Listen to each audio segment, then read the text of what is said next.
Can I gavel? You can gavel anytime you want. This is the June 18th regular meeting of the Palo Alto Unified School District Board of Education. The board will now recess into closed session to discuss conference with legal counsel, existing litigation pursuant to Government Code 54956.9D1, case number 524CV909, liability claims pursuant to Government Code 54956.95, employee v. PAUSD, and employee discipline, dismissal, release, leaves pursuant to Government Code 54957B1. We will reconvene at about 6:30. You know, last time when you weren't here, Shauna Swan.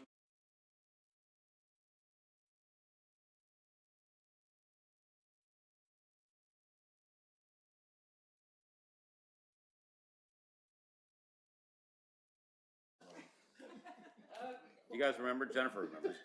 Melissa used to bring chocolate. She would bring chocolate and pass it around.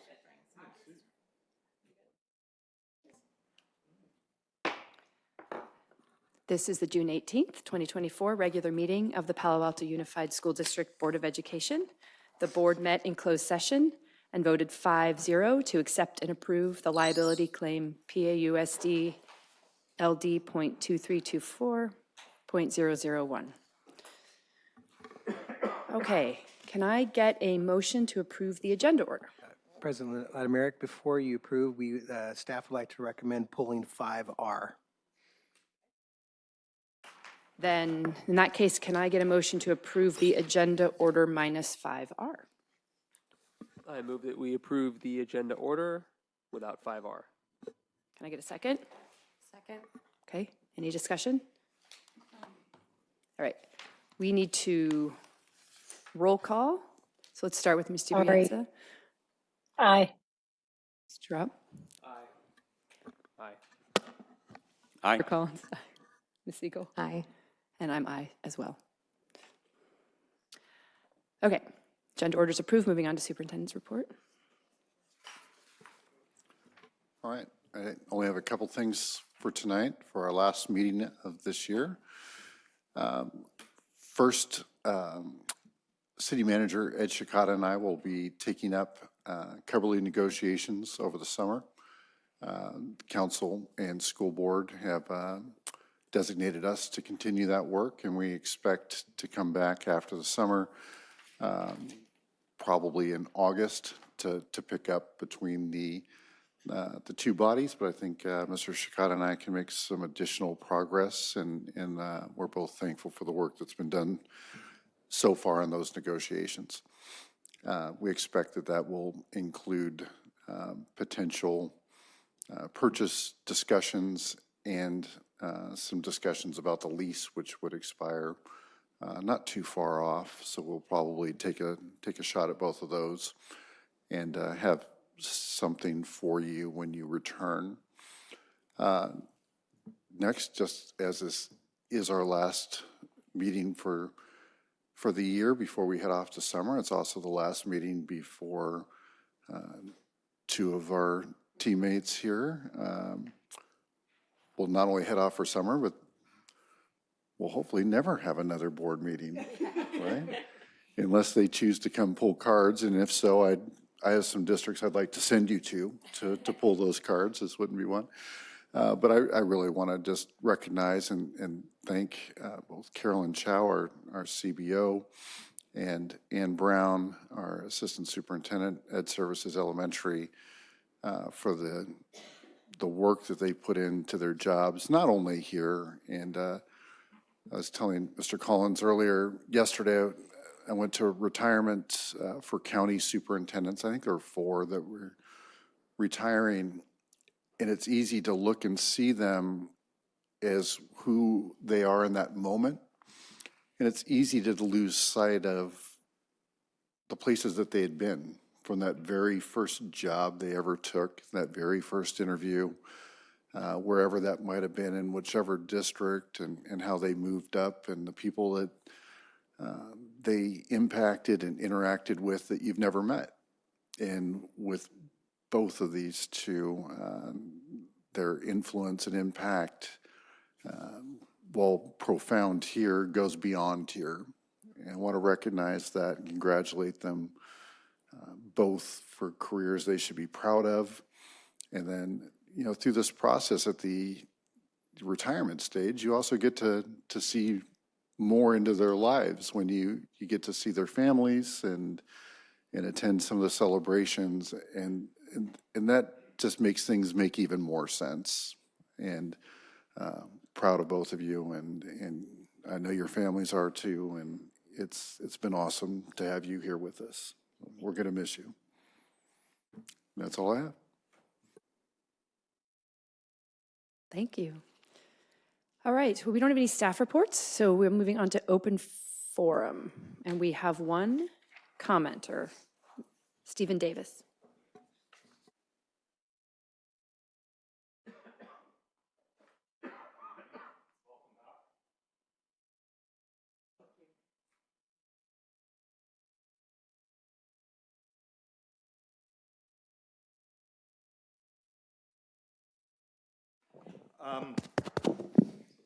That's okay. This should be quick. I read a wonderful article from the Department of Education about raising the bar. The U.S. Department of Education is supporting a range of post-secondary and career pathways for education programs such as dual enrollment and work-based learning. There are many Palo Alto students, not just those with disabilities, who are not headed to a four-year college. Reading closely into what Palo Alto delivers, I think the district has some, if not all of these programs going on. I hope that when we return in the fall, the district staff will provide a systematic presentation for both the board and the community about what these programs are and how well they are currently serving our students. Needless to say, I would appreciate a similar presentation on all of our special education and vocational programs. I will provide the link to the article for inclusion in the, I think, what is an information item in the next board package. Thank you. Thank you. Okay, so we're going to need to, can I get a motion to approve the consent calendar? So moved. Can I get a second? Second. Okay, we need to take a roll call vote, so let's start. Mr. Collins? Aye. Siegel? Aye. Mr. Durap? Aye. Steve Rienza? Aye. And I'm also aye. So the consent calendar passes with a vote of 5-0. All right, moving on to action items. 6A, 2024-27, Local Accountability and Control Plan Approval and Adoption. All right, this is our second time back with this, so Dr. Lopez, this is your item if you have anything and can take any questions. Yeah, thank you, Dr. Austin. Yeah, so it's just another, this is the second part of the process where we just bring it up for approval, for adoption. Looks like we have one comment. Stephen Davis?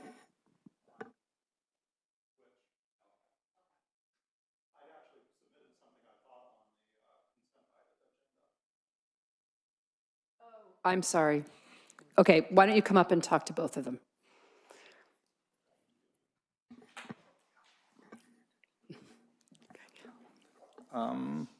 Quickly on 5C, that's the classified staff. I note that there were 4 special education staff resignations out of 8 total. There's a substantial cost to staff turnover in every field. The disproportionate number of proportion of turnover in special education cost our students and our teachers, and really the district as a whole. On 5E, the settlements, without going into the numbers, from what I've seen and heard, we are trending higher on settlements again this year.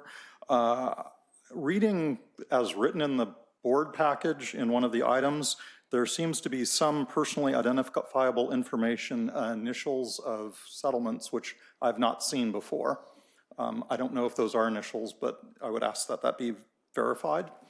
And finally, on the MOUs for alternative education program with the Palo Alto Veterans Administration, revenue is stated, but no information on cost. I believe we'd probably pass on some funds through to the Palo Alto Veterans Association. No information on the number of students served, how the program is or has operated, if it has or should be grown or reviewed. I assume also that there is a separate MOU or contract with PAVA that isn't cited either. And I guess also who is overseeing this program programmatically. Thank you. Thank you. Sorry, I get to go to the Yeah, I think you have LCAP another one. comment I'm not now. used to doing that. I know. Okay, moving on to LCAP. Moving on to LCAP, 6A, reset that timer. In the budget overview, LCFF spending for increased or improved services for high-needs students was underspent by $543,641. It looks like the budgeted funds were not spent on professional learning or training. Somehow, no negative impact is listed, yet in the indicators guide, also in the package, the need for more staff development for special education is called out as needed. I think that's on page 21. It seems to be a bit contradictory, and it's a little bit of concern that we are not fully educating our staff with, for the students with the highest needs. Thank you. Thank you. Okay, any, I'd like to move the LCAP as presented. okay. Have a second? Second. All right. Any discussion? Okay, let's take a roll call vote. Mr. Collins? Aye. Ms. Siegel? Aye. Mr. Durab? Aye. Ms. DiBrienza? Aye.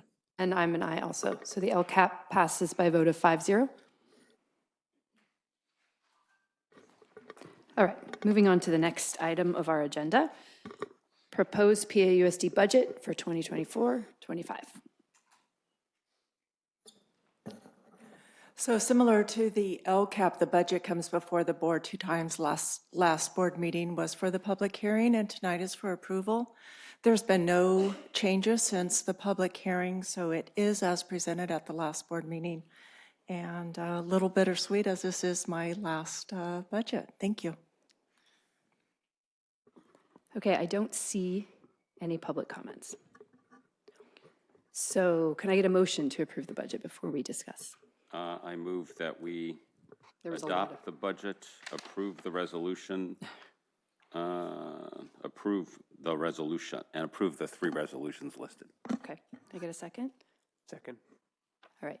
Colleagues, does anybody, I know you all had comments last meeting. Anybody have any comments? Okay. I am going to make comments because I missed the budget discussion last meeting. I'm sorry. I did go back and review the video, so I'm up to speed on what was talked about. But I do have my own thoughts. I mentioned at our May meeting that it took some sustained lobbying by Dr. Austin, who is still lobbying me and convincing me this budget is okay, to get me to vote yes on our settlement with PAEA, because I do have some very serious concerns about whether we can afford it. And to be clear, the compensation increase in and of itself is not what concerns me. What concerns me is the cost of the contract in its entirety. I do think it bears repeating that if we had Santa Clara Unified's contract instead of ours, we would have 110 less teachers in our district. So about 680 instead of 790. And that's not just 110 less salaries, it's also 110 less sets of benefits. The line item that stuck out for me in this budget for employee benefits for the current fiscal year that we're voting on tonight is $101 million, which is about 30% of our total annual expenditures just for benefits, and a $10 million increase from the current fiscal year. And for the first time since I've been on this board, we're being asked to adopt a budget with a substantial structural deficit. Deficit spending is not necessarily bad. It can be okay and even appropriate when it's temporary. This is in fact exactly what reserves are for, to cover a temporary imbalance between expenditures and revenues. It's like the way families use savings accounts, right? Like we can't afford a big vacation on our salaries alone, so we save up for it gradually over time. Or we put a little money away each month to build up a cushion for an unexpected crisis. And in these outlier years, we're going to spend more than we make and use savings to cover the rest, and that's okay because it's temporary. Deficit spending becomes problematic when the imbalance is not temporary, but is instead structural. built into the operating budget itself, like if your family's regular annual salary is not enough to cover your regular annual expenses. And that's the situation, unfortunately, that we're facing right now. In the budget we're voting on tonight, our ongoing expenditures are going to exceed our ongoing revenues by about $15 million. The budget currently shows $10 million, but it's actually 15 because between last meeting and this one, we settled with CSEA. So those increases are now being added to our ongoing expenditures. I have that right? Okay. So we're not going to make up $15 million just by increasing revenues. The math just doesn't work. In the 24-25 budget, staff is using a 3.4% property tax increase. And I think I have this right, Ms. Chow, a 1% increase in property tax is about $2 million? Do I have that right? That is correct. Okay, so if we say property taxes come in at 5.5 or 6% instead of 3.5%, that's only about $4 to $5 million extra, which ironically is going to pay roughly for the new CSEA settlement. So we're back to the $10 million deficit that shows in the budget documents. And on the 5-year projection, in the out years, staff only uses a 2% property tax increase. So let's assume in 2025-26, the actual increase is more like 6% again. Well, that's an additional $8 million in revenues, so that's great. Except in the spring, we negotiate with our associations again. And if the result is, again, compensation increases without trade-offs elsewhere in the contract, then that $8 million is spent and we're back to the $10 million deficit. So this is why I'm concerned, because I just walked us through 2 years of 6% property tax increases, which would be a best case scenario, and the deficit hasn't budged. So increasing revenues alone is not a realistic solution, and neither is using reserves, because spending down reserves does not solve a structural deficit. The deficit's just there every year. You pay it 1 year and it's still there the next year. So first and foremost, the money's going to run out quickly. I think the staff presentation showed that it'll only take a few years at the current level of deficit spending to deplete our reserves, and then they're gone, and we don't have anything to help cover our basic operational costs. And beyond that, and despite the narrative of the last few months, we aren't actually just sitting on tens of millions of dollars. When we factor in raises for CSEA, our reserves are projected to be about $86 million at the end of 24-25. And about $35 million of that is non-spendable or restricted or state-required reserves. And of the remaining about $50 million, virtually all those funds are earmarked for expenses and opportunities that we know or can reasonably anticipate are coming soon. To be clear, these are things we need or we want to spend money on that are not covered by our annual operating budget. So if we're going to do them, we have to use our reserves.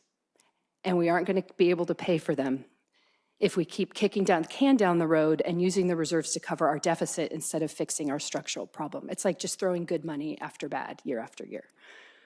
So that's my point. We're voting on a budget tonight with a significant structural deficit that will not be fixed through increased revenues and spending down reserves. We have to cut expenditures as well. So now that I've said all that to get your attention, it's not an emergency. We have plenty of money, and I trust that staff is going to be able to figure this out.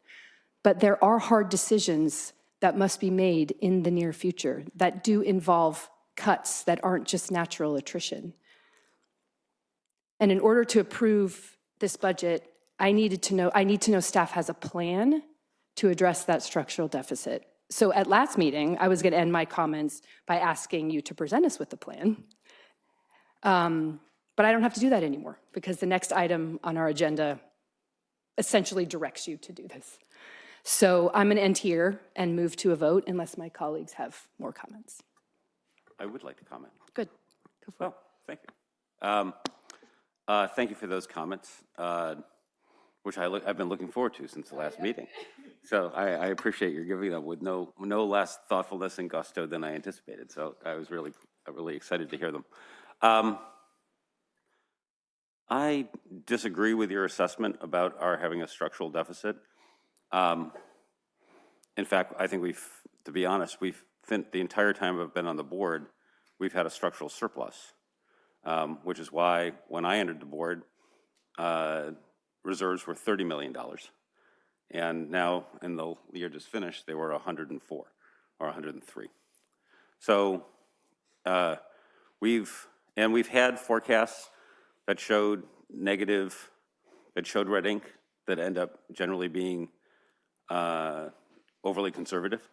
And we've had AV growth that has been significantly higher than we forecast. It's worth pointing out, we use 1.8% or 1.7, 1.8 as our AV growth, assessed value growth. Sorry, I'm having so much. I'm structurally, I'm not used to the mask. I'll take it off just for talking, and I'll come over here. For the audience knows, I have a cold, so I'm trying to be respectful to people. Thank you, that feels better. Though you might get a longer comment as a result. We use a conservative number, and that's appropriate because I think it's useful to look at that. The number we use is about equal to the average rate of growth in the 2 years in the midst of the Great Recession, which were the lowest 2 years of EV growth in the last 40 years in Palo Alto Unified. We've never had negative AV growth, and the lowest was the 1.5 in the first year of the Great Recession, 2008, I think, or 2009. So I can send you the data. She's using 3.4 and then 2. That's the math I just did. No, she uses 1.8 is I think the number, right? We can get it right. It's 3.4 in the budget year, 24-25, and it is, we use the secured property tax at 2 in the out years, but when you factor in the secured and the homeowners, it does bring it down to about 1.8. 1.8. Across all three. But that's the math I just did, and doesn't Right, include correct. increased compensation for any, so it So basically that's the cancels revenue, right? itself And out. we forecast the revenue small, and we also forecast very little growth in salaries. So both of them are conservative. Both of them are expected to be higher than they will. So I don't disagree with you. I enthusiastically agree. I'm second to none in my enthusiasm for keeping a close eye on our budget. I think, something that we don't often talk about here, but really is one of the most important things. The spending per pupil in Palo Alto Unified is almost $35,000 per pupil. $35,000. If you think about it, our budget's about $350 million, and we have about 10,000 students. There may be a district in California that has more. I don't know what it is, and that's about 2.5 times what it was 10 years ago. So it has grown dramatically. It's funny, when I joined the board, I used to bemoan that my predecessors had been the golden age of Palo Alto schools because revenue had gone up and enrollment had started to flatten. Little did I know that I was in the platinum age of Palo Alto schools because the revenue skyrocketed and enrollment started to really go down, which in a basic aid district really jacks your revenue per pupil. So what I think that means is that there is ample room to manage down expenses without sacrificing the wonderful quality of the student, which, for those of you who spend time in other districts or talk to other administrators or other board members, this is not the way the rest of the world lives. Nothing like this, okay? Those guys sweat nickels while we're like tossing around $10 million, because we've got $100 million in reserves. Nobody has $100 million in reserves, literally nobody. Yeah, well, whatever number you say. So I think there's definitely work that I think management can and should do. I'm not enthusiastic about the resolution. I'm not enthusiastic about these other measures that are on there because I don't think they're necessary. But I also don't think they're terribly destructive. I mean, it's not like I think this is a, kind of a, oh my God, why are we doing this? What a bad decision. I just don't share the level of, I don't want to raise a sense of alarm when I think this is a result, that this responds to a situation. Again, I mean, the fact is reserves were $30 million when I started this job, and they'll be in the, what you were telling me it is going to be. It's 104 at the end of this year. So the money has piled up. And we've had, I mean, I've joked with Dr. Austin, it feels like a structural surplus, not a structural deficit. So I think it's a good thing to address. I'll just finish my remarks and then I'll be done. I think it's a good thing to address, and I'm enthusiastic about addressing. I don't really disagree with anything that you said, but I just want to calibrate the level of concern, because I think this is a situation that management is very capable of addressing. Management will address it, but I do want to make clear, this is different, and I think Ms. Chow said this at last meeting. This is different than anything we've seen, certainly since my time on the board. We've seen minor deficits before when we've looked at the budget. We haven't seen anything this big. And also, we've always used 2% historically with every year that we've looked at. And this is the first year we've seen, I would be much less concerned if you were still using 2% for this year, but we're using 3.4. So it just reduces the margin of error. And that's the math that I did. It's not going to be, property taxes are not going to be much higher than 6%. We're lucky if they come in at 6%. There's a limit in how much we can make up in revenues. And I want to say a thing about the reserves too. I don't want to give the impression that reserves have reserves started to rise, but they really skyrocketed because of one-time COVID funds. And it's important to clarify that those funds were time sensitive, and there were purchases that we were planning on making with our budget with other money that we had to pivot and use the COVID funds for so they wouldn't expire. And so staff did that masterfully, which is why we have these reserves. But the benefit of that happening is that we have reserves. And so now we have them earmarked for things that we've discussed for years wanting to be able to do, like pay down pension liability, stabilization PARs, things that we need to do to be responsible financially, and we've never been able to afford to do it. And now we have the money earmarked to be able to do it, and we won't be able to if we spend it all paying down the deficit. Now, I agree that this isn't our five-alarm fire, but it is different than we've seen. It's not the same thing where we can kind of look back and be like, property taxes are going to make this up. Property taxes aren't going to make this up. Staff, and this is not a community that does well with cuts or being told no. And we haven't had to cut or tell people no in a really long time. And that's, I think, the larger point I want to make is we're going to have to cut and tell people no. And by the community, I'm talking about employees and families. It's going to be a little different here for a couple of years. And staff, and I'm glad we're doing the resolutions. Staff is going to, I trust you to come up with a plan. But it is different than in the past. If I can you just put me in mind of something that I wanted to say. It also is a community that has very low tolerance for what they view as bad financial management. I know this because that's what got me elected. And you know, since we have candidates in the audience, I'd ask them to be mindful of that, because it's what do you know? People in Palo Alto care about money. I mean, who knew? But there is nothing I've seen get the community's attention, both people who have kids in the school and people who don't, like the perception that the funds are not being well attended to. That got people's attention more than anything else I've ever seen in my time on the board. And so, you know, to the extent I'd err on the side of caution, like you're saying, I think that's a prudent thing to do. And to that point, costs really are escalating. I mean, I brought up the $10 million increase in employee benefits, and I wanted to make this point as well. We were talking about, I think the parcel tax came up last meeting. $10 million in 1 year as an increase in employee, that's over half what we bring in from the parcel tax. And so that's just to pay for the exact same thing that we've been paying for every year. And now all of a sudden it's going to take half the parcel tax to pay for that. So yeah, cost per pupil is going up a lot. And that's something that we need to be cognizant of. So, okay, Ms. DiBrienza, I can't see you, but did you have comments you wanted to make, or are you good? I don't want to pass you. Well, I did, although you now said most of them when you took the mic back again. I did want to point out that although our surpluses have gone up, the main growth in our reserves really came from the COVID one-time dollars. So it's not, I don't think that we really have had a structural surplus, year over year. It just, I think because of that circumstance. I also wanted to point out that usually we're using super conservative numbers, but this year, the 3.4% is a lot more likely and closer to reasonable. I actually when I saw the deficits, I was hoping it was still at 2%, knowing that we, really are conservative on that, but it's not.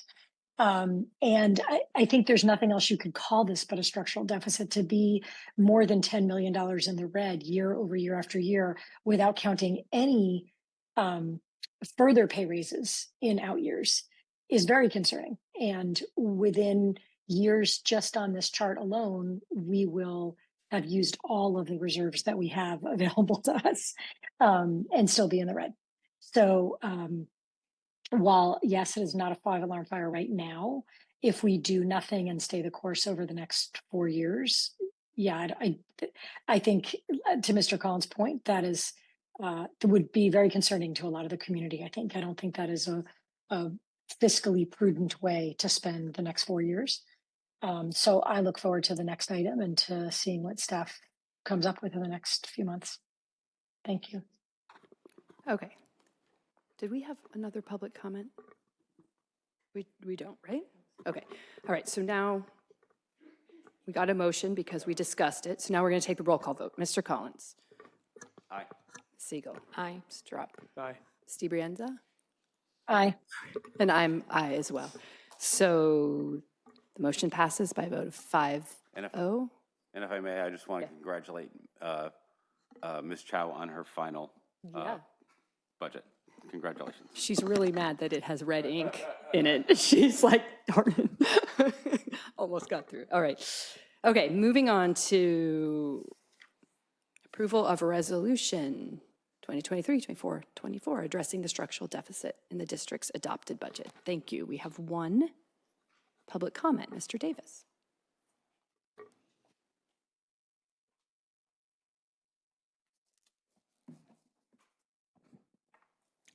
We're on the structural deficit. After talking about the structural deficit, I am glad the structural deficit is being taken seriously, though I'm concerned that no option is for closing or mothballing schools is being considered. We have been losing the students at the rate of around 200 students a year. This is a well-established long-term trend and continues to be part of our budget assumptions.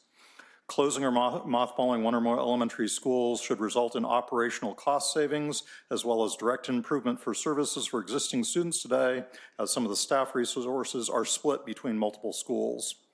As this would not reduce our district revenue, capital could be allocated more quickly to improve a more consolidated infrastructure.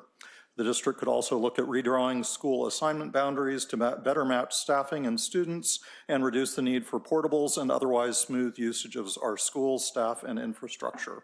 Thank you. Thank you. Okay. Can I get a motion? Anyone? Oh, good point. We kind of He talked skipped before that. you present, sorry. We skipped that point. Yeah, I'm going to do that for us. It's fine. Yeah, but we did. I was more than happy for you to go straight to a vote, so I was sitting here silently. All right, that's going to cost you 3 minutes. Okay. Let me tell you why I think it's a good idea. Ms. Chow brought this to me and talked about the reality that most counties, this is required. So if you have a deficit that's built into your budget, this is a required document. Most people are not us. Okay, so most people, the margins are much thinner. So it makes a lot of sense. One thing Mr. Bahadur Singh and I talk about often is coming from a place that had no money, half the budget, and it's less than half now because as we've gone up, they haven't. The same number of students, also a top 10 school district, and the same expectations. We had a hard time deprogramming. In fact, we haven't fully, nor do we want to, because I think it's always important as you gain money and you have resources to act like you don't. And it leads to better decisions. I think at a minimum, this is going to allow us to explore some things that we just quite honestly haven't talked about in a long time. We look at our budget often, but we look at it in big categories in the aggregate. We haven't shared with people in a very long time, including our board ever since I've been here, where the money goes in some smaller buckets that people will recognize. So when we say something like, well, we have the lowest ratio of certificated non-management employees to students in the state of California, you're like, yeah, okay. But when we come back in September and show you what that really means, I'll just give you just a tiny glimpse. We were sitting in executive cabinet and I threw out to the group that I wouldn't be surprised if we don't have 20 FTE, and FTE, just consider that one teacher, that are doing something other than teaching with the credential that they have. And it was Ann Brown who laughed and said, we have 12 reading specialists and 12 librarians at the elementary alone. That's 24, and we haven't even started this conversation. That does not mean that those aren't appropriate expenditures, but I don't think we spend any time talking about where our money really is. When we heard from some teachers, where's the funding? We're going to show where the funding is very, very clearly in September. And again, not as a list of potential cuts, but as a more full picture. And some of those things, Ms. Latimer, you spoke to about what does a contract cost. It's more than the salary schedule. Now, you can say cost. Now, here's a real semantics game, or where do we invest, right? You can say, well, we want to keep those investments. They're very important. Great.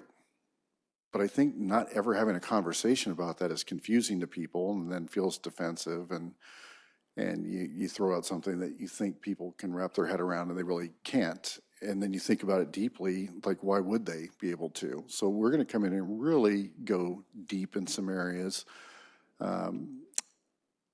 It's funny, talking to Mr. Espiritu, he didn't have a full-time psychologist for his very large high school. Last count, I think we're at like 26 in our district. That's great, but it has an expense. Most school districts don't have full-time therapists. We're going to go through each of those. So I think that's going to give us a real opportunity to wrap our arms around it. And to a couple board members' points, and I've talked to all of you individually, I'm never concerned when I look and see our deficit because I know what we could do if we were pressed. But to that, I have also seen the reactions that are disproportionate to reductions that we've made in places in the past, and how each of those became the most newsworthy reduction in the history of school districts. So I understand that while it's there, those are challenging. But yeah, I think it's completely appropriate to come back. And my last comment on this is we have the money and we can spend it down, but that shouldn't be the end of the sentence. We should, if we're going to spend it down, we should have a plan that tells us how much we should spend it down. I was joking with our team earlier, we pain over percentages of arbitrary third-party state test scores like every fraction of a percentage point matters. And we spend almost no time talking about what this budget really means, where our investment really is, and if we're going to spend it down, to what degree, at what pace. This should at least get the same attention as we give some of the other topics where we really get into finite detail. So there's nothing in this resolution that concerns me or the staff. I think it's fine to come forward. In fact, I think it's the responsible thing to do. Okay, thank you for that. Now, can we get a motion? Oh, I thought, where? I don't see, oh, Meb, okay. Sorry, Meb Steiner. She's in there twice, so I got confused.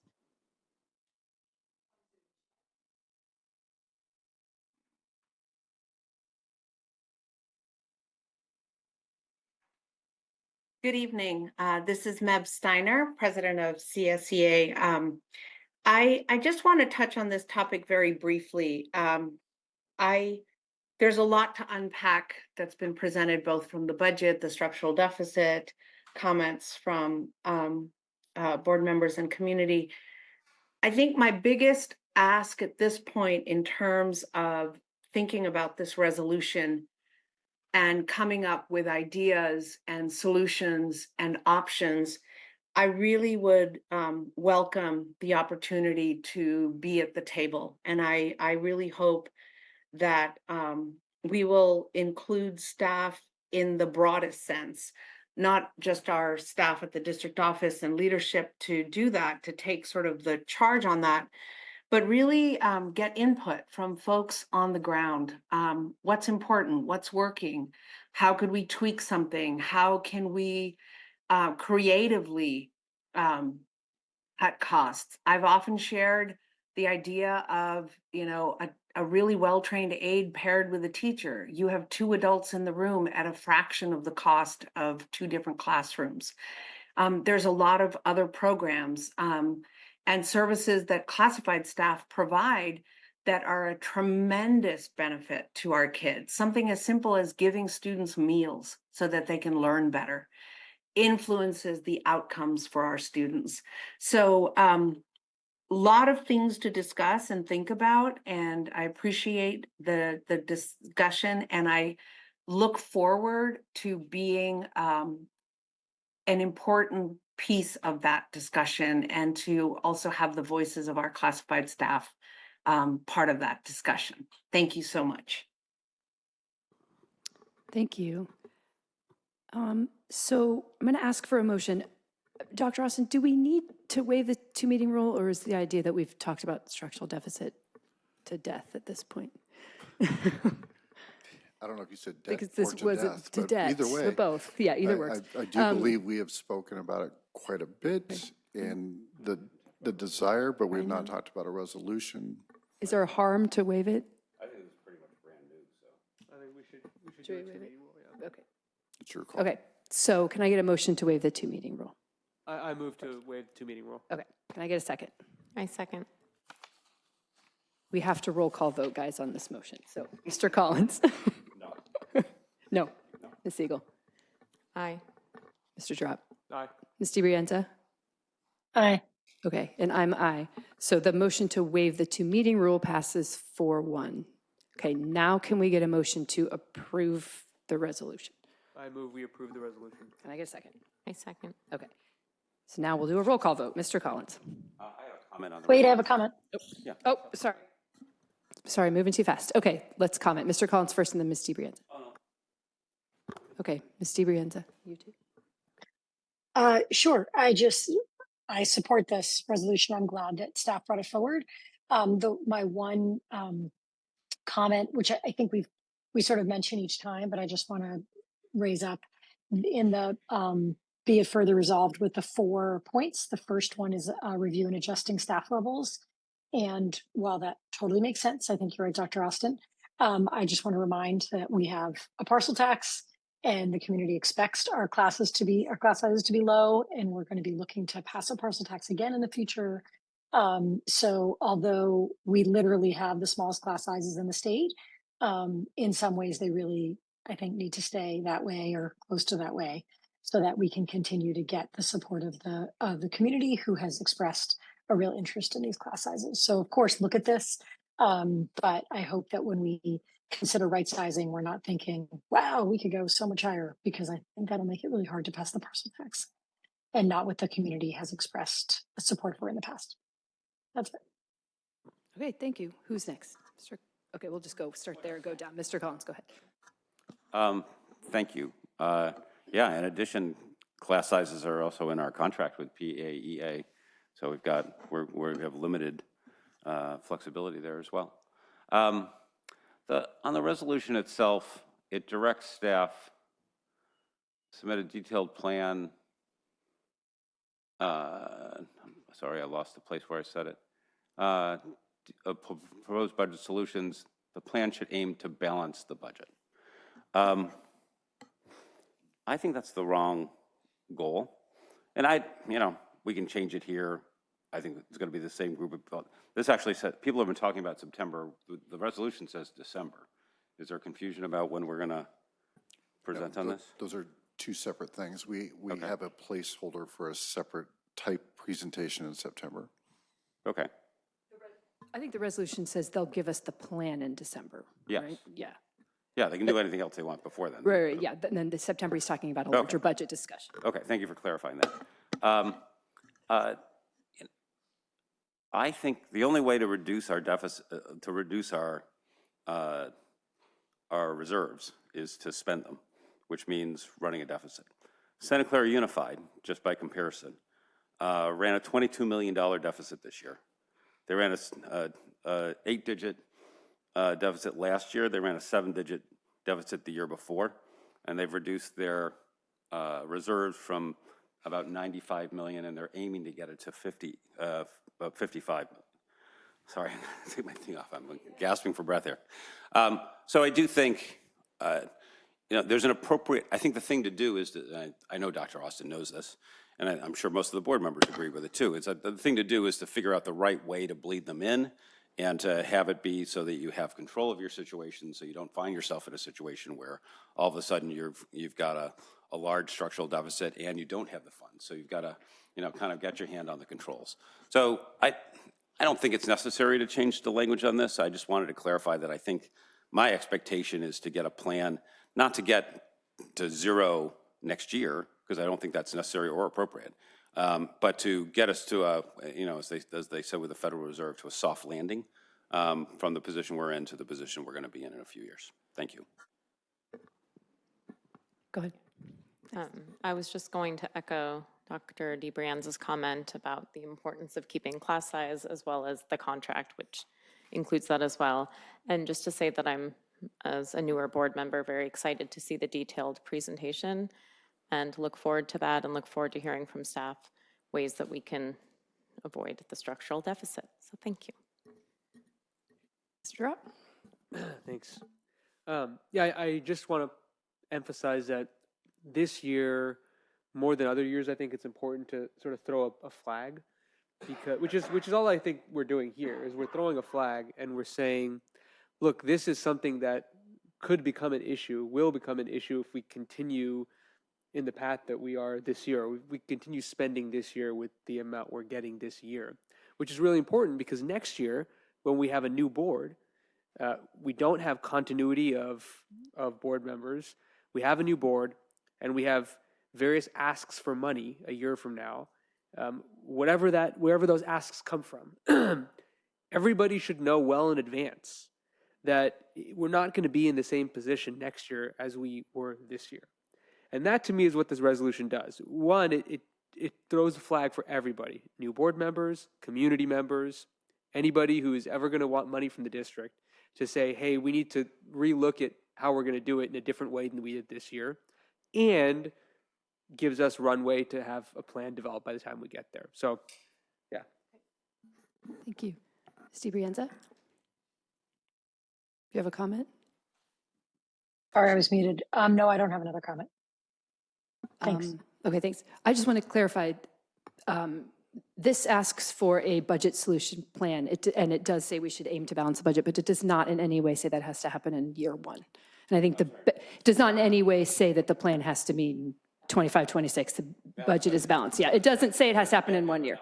It says get there and not when. And I do think that's, the benefit of having reserves, which is kind of the point I was making about what your family may save up for stuff to spend and it takes a little while. Benefit of having reserves is it allows us to do the soft landing. It allows us to, this is not urgent. We're not like running around cutting things. We have time to do this mindfully, think about it intentionally. But certainly the budget solution plan, the goal of that should be, as it's laid out here, the goal of it should be like, how do we get back out of the red? But it certainly doesn't happen. It does not say it has to happen in 1 year. Okay, so are we done? Okay, so now we vote. So can I have a motion to, we have a motion on the table. Now we just vote. Now we can do a roll call. Okay, Mr. Collins. Aye. Siegel? Aye. Mr. Drop? Aye. Ms. DiBrienza? Aye. Okay, and I'm aye as well, so the motion passes on a vote of 5-0. All right, moving on to tentative agreement with California School Employees Association.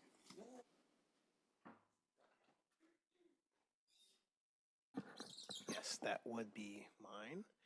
Basically, just a quick update. Special thanks to the leadership team of CSCA. After we did our sunshine proposal in May, we prioritized meeting in June and we were able to reach a settlement tentative agreement on compensation and benefits and term. And before you tonight, a couple of things to update you on is that the tentative agreement has been ratified by the association's members. And we've also received notification from the county that our AB 1200 form has been approved. So when we wrote the agenda item language, it was pending, but fortunately, both those things have been completed. So now tonight is just waiting your approval of the tentative agreements. Great, okay, we have one comment. Meb Steiner.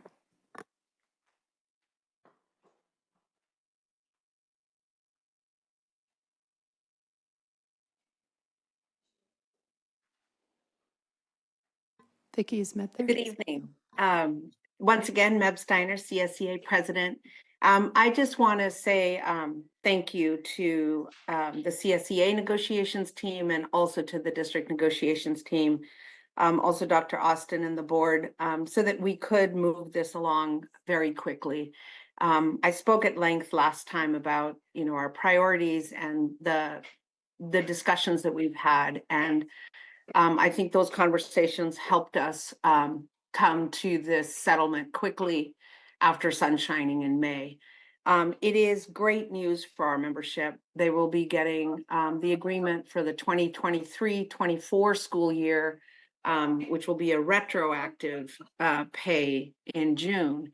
But more importantly, having this agreement for 24-25 ahead of time, going into effect July 1st of 2024 is really welcome news. Our folks who are working summer school and submit time cards will have that increase reflected for a few days, for some a little bit longer for high school.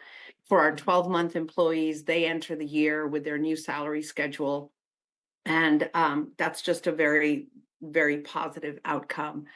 We're also excited to have an additional step for folks to climb up one step. And we look forward to that for so many of our folks who've been around for a very long time and were parked at step E. They will now have an opportunity to move forward. And I look forward to collaborating and continuing our discussions and hopefully coming up with a 2-year agreement for the last 2 years of the successor, maybe by spring. We're going to move it along. So thank you, everyone. Appreciate the partnership. All right, thank you. Okay, can I get a motion to approve the agreement? I move to approve the agreement as presented. Okay, Second. all right. Any discussion, colleagues?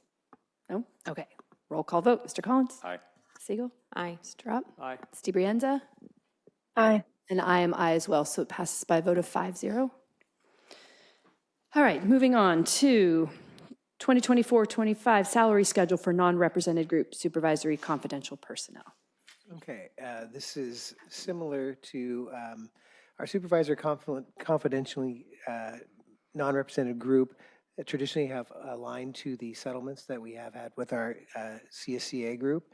And so before you tonight is the updated salary schedule, which aligns to the same terms in terms of compensation that has been approved for our CSCA unit. All right, thank you. Colleagues, any discussion? Okay, we take a roll call vote. Mr. Collins?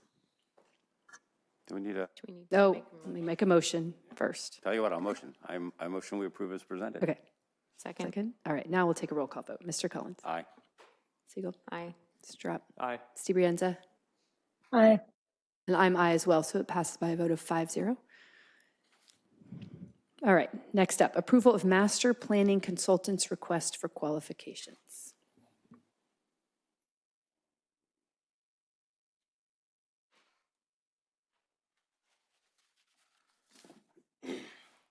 Good evening, board members. I know that this is Mrs. or Board President Loudermilk's favorite part of the meeting. So from your comments a couple meetings ago. So we've talked about the RFQ that we were going to do for a future master plan for the district, and this is just the actual RFQ that we'll send out.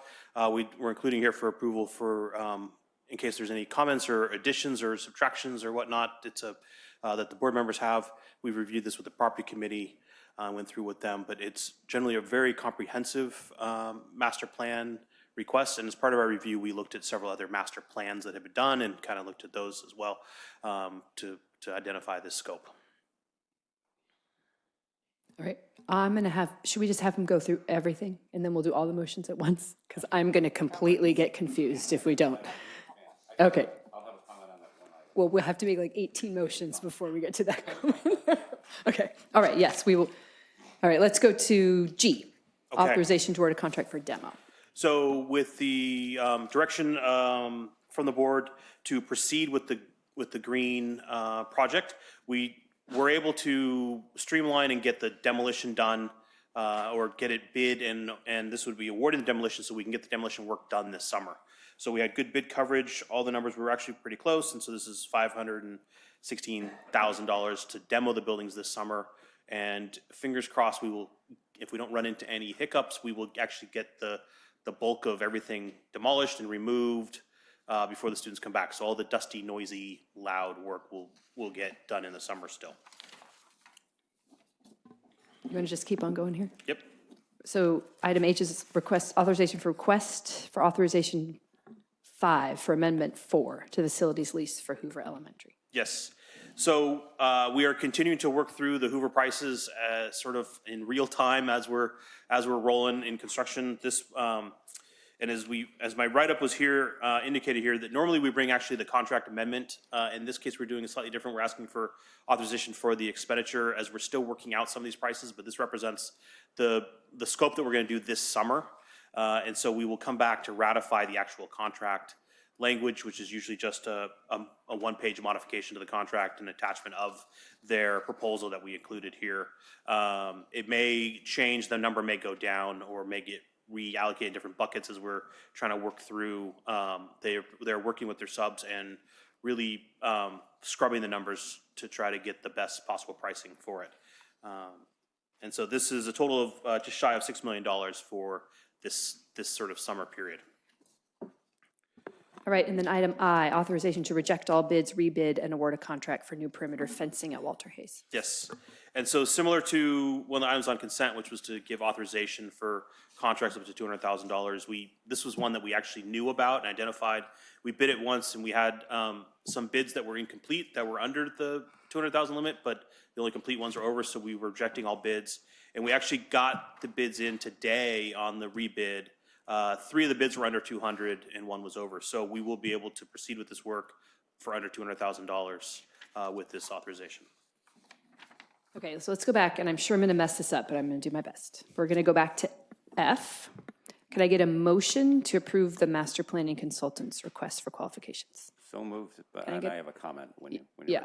Can I get a second? Okay, now we'll comment. My brief comment is they forwarded to us in property committee a list of example master plans that were organized or supported by not the person that we put in the RFP out for, but the consultant we hired to oversee those people.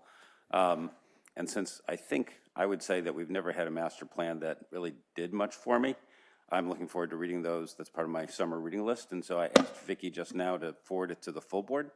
So you guys would have that, because I think it's a big deal doing a master plan, and it would be interesting to try to figure out what exactly it is we want to get out of it, because it's a big document. We spend a lot of time and money on it, and it's never been exactly clear what we're supposed to get. So examples on the way to your inbox. All right. Any more comments? Okay, now we'll do a roll call vote. Mr. Collins? Aye. Siegel? Aye. Mr. Drop. Aye. Ms. DiBrienza. Aye. And I am aye, so it passes by a vote of 5-0. We're going to do the same thing now for G. Authorization to award a contract for demolition of buildings E and H at Green Middle School. I move item G as presented. Okay, can I get a second? Oh, that was a fight. All right, any comments? Okay. Roll call vote, Mr. Collins. Siegel? Mr. Drop? Aye. Ms. DiBrienza? Aye. And I am aye also, so that also passes with a vote of 5-0. I move H as presented. I second. Okay, any comments? I actually have comments on this one. Did anybody else, because I'm supposed to go last, anybody else have comments? Just me? Okay. No, okay. I just have a sort of two related clarification questions. So like you said, this isn't the actual contract amendment, it's just the authorization. So and it's for $5.9 million. Is that, I get it that they're sort of negotiating with their subs, but this is it's not just part of the cost of the amendment you're going to bring us, right? This is the cost and it might just go up or down a little bit? It won't go up, it'll only go down. It'll only go down. Okay, that was my first question. It'll only go down or be equal to. Okay. Yeah. So then my second question is, the staff report says you anticipate just one additional amendment after this one. So it's this 5.9 million, and then there's going to be one additional amendment, not in August. That's when you're going to bring the actual contract language for this. We will bring the actual contract language for this in August.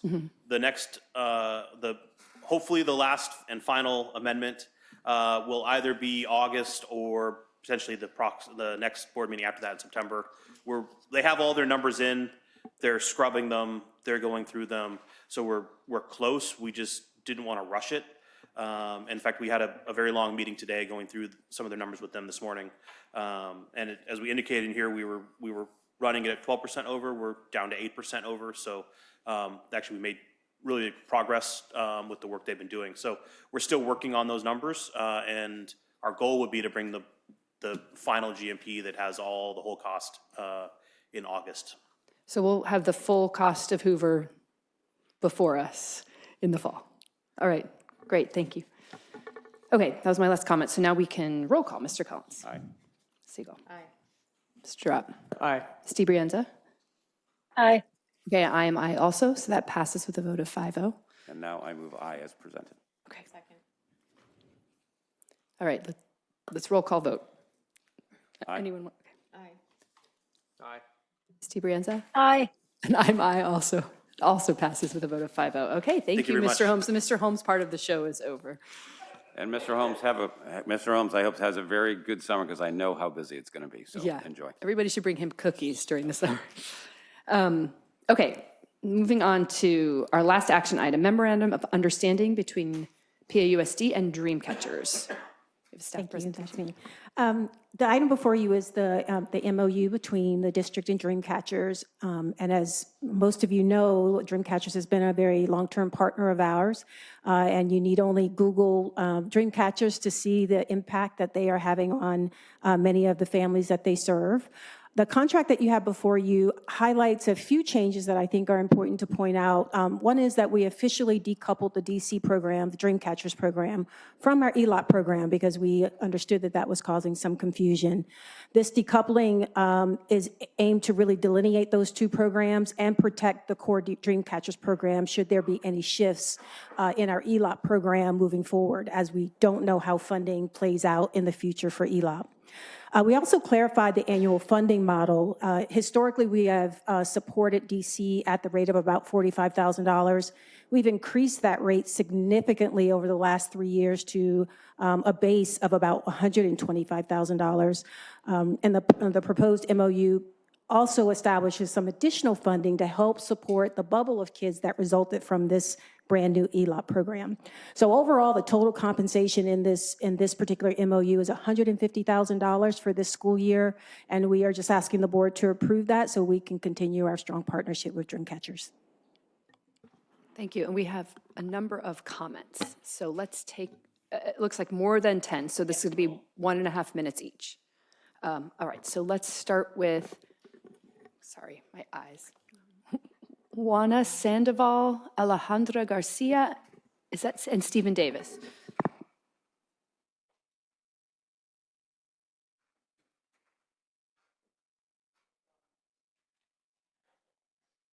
You can come up.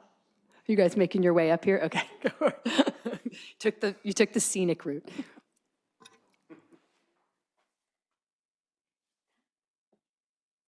Some of our parents will be speaking in Spanish, so I don't know if we have translation service available for tonight. Or we try to talk in English. Yeah, you speak how you feel comfortable, and we can have someone stand there and translate for you. She's standing up as we speak. She's coming over. Also taking the scenic route.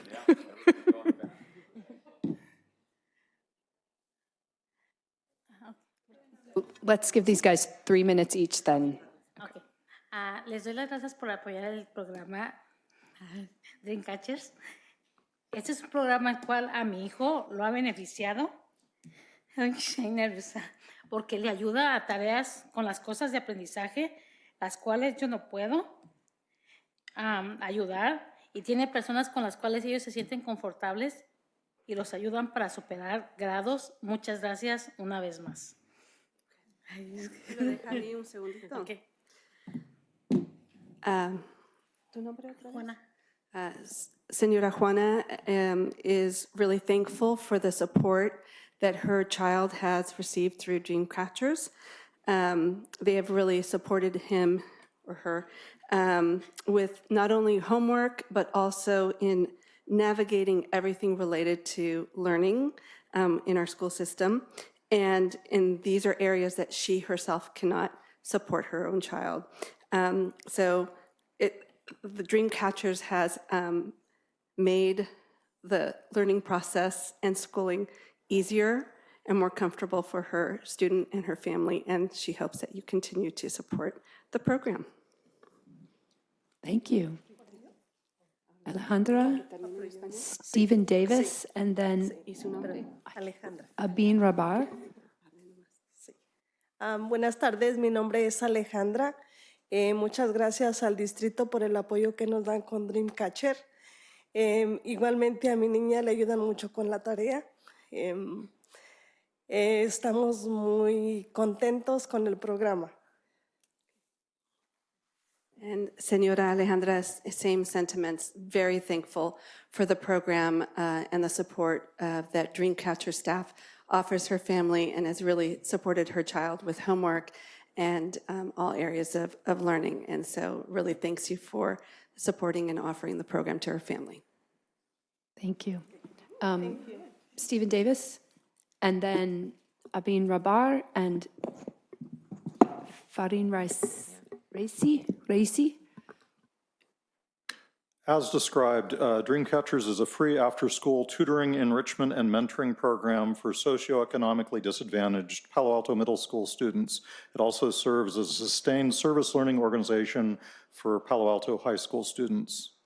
I ask that Palo Alto include students with disabilities and other disadvantaged groups in these programs. The inclusion of students with disabilities in the elementary level ELOP program has directly and personally benefited my son and other disabled students. I know from discussions with other parents there is a crying need for similar services extending into middle school, high school, and our post-secondary program. I ask that PAUSD collaborate with Dreamcatchers and the PAUSD community to define what such a program would look like so that it can benefit our broader communities with unmet needs. Thank you.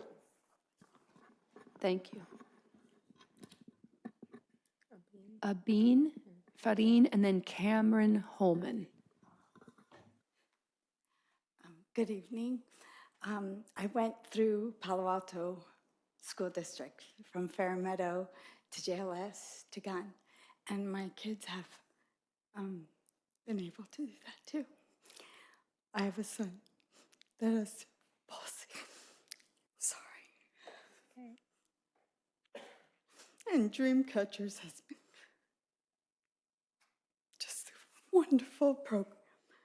I'm a single mom and I have two lovely boys. They're going through Palo Alto, and this program has helped them organize and learn how to study and be strong and confident in what they do. And I appreciate that help when we don't have that support, sometimes at home in different ways. So it's been a God bless for our household. And I thank you for your time. Thank you. Farine, Cameron Holman, and Lachlan Kirby. Good evening, everybody. My name is Fadim Racy. I've been at Dreamcatchers since I entered the 6th grade. The program has made me a better student and has given me power to know that I can do the best in school despite having cerebral palsy. I have graduated the 8th grade and I told my mom that I want to come back and be a tutor for Dreamcatchers to show the people that I will tutor in the future my success. Thank you. Thank you. All right, Cameron, Lachlan, and then Grace Gormley. Thank you, PAUSD School District, for supporting Dreamcatchers. I was a tutor for 2 years, my junior and senior year of high school, and now I'm a summer classroom director. And I just want to say that being in Dreamcatchers made me a better teacher overall. When you're teaching these kids, you have to know how to ask good questions. You don't want to do the work for them because it's not just about that 1 hour, it's how they approach school when you're not there, when they don't have one-on-one attention. So you want to say things like, how do you do this? Give little hints, but make sure that they figure it out on their own so they get those life skills going forward. And I want to say that the one-on-one attention is especially valuable because even in the PAUSD school districts where the class sizes are under 20 students, an hour just devoted to them makes a huge difference. They can get 5 or 6 assignments done where at home they might have just gotten 1 done with the one-on-one attention that we provide them. And then in my class this year, a class of 6th graders, I've seen social and academic benefits happening. We do an hour of coding at the end of program, Monday, Tuesday, Wednesday. These kids are really engaged with making their own games, enrichment that they might not have gotten otherwise. Also socially too, they've met new friends. Last Friday there was a slumber party organized just through the class, so cute things like that, making friends, playing outside. Dreamcatchers is an amazing program. Thank you. Thank you. Lachlan, Grace, and Evanyelen Sanchez Vargas. Hi, I'm Lachlan. I tutored Dreamcatchers through my sophomore, junior, and senior year, and then I also worked with the program between my sophomore and junior year and between my junior and senior year. First off, thank you to the district for your support of Dreamcatchers. I want to talk less about how the impact of the actual tutoring on the schoolwork, which is of course super important, but also the personal impact that I feel like I've been able to have on the students through the program. I find that as I get to know the student throughout the year, I'm able to talk to them about more than just school and kind of help them with I work with the 8th graders, so help them with their transition from 8th grade to high school. And I worked with the same student for my sophomore and junior year, and then they graduated high school. And then my senior year, I got to see them at Pally, and I would say hi to them every time I walked past them. We'd have conversations about how their classes were doing and stuff. And I thought it was cool to see how we connected beyond just being me helping them with their schoolwork. And then also I wanted to share a quick anecdote of how it helped me. So between my sophomore and junior year, I volunteered at the summer program. I also did the 6th graders, and we did arts and crafts together. And one time we all had these red solo cups, and we put affirmations into each other's cups. And just the things that the 6th graders said about me made my day, and honestly summer a lot better. So yeah, thanks. Thank you. Grace, Evanyelen, and Maria Vargas. Hi, everybody. My name is Grace Gormley. I'm a recently graduated senior from Pally, and I've been a member of the Dreamcatchers community for 3 years now as a tutor and a classroom director and a swim coach over the summer. And I wanted to say a big thank you to the board for supporting this program because it's just such a unique aspect of PAUSD that I think really, obviously you've heard, it really is extremely valuable for everybody involved.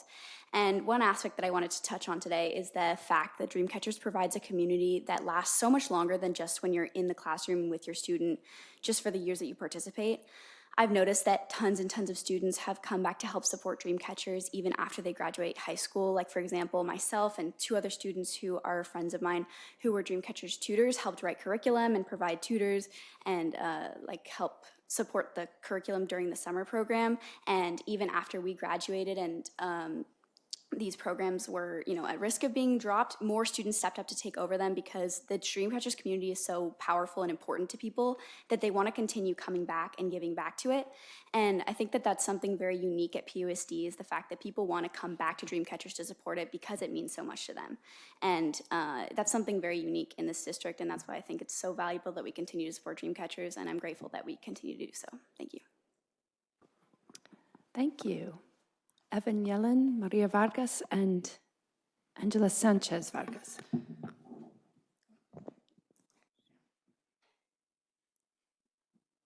So, hi, my name is Evangeline. I'm a rising junior at Pali.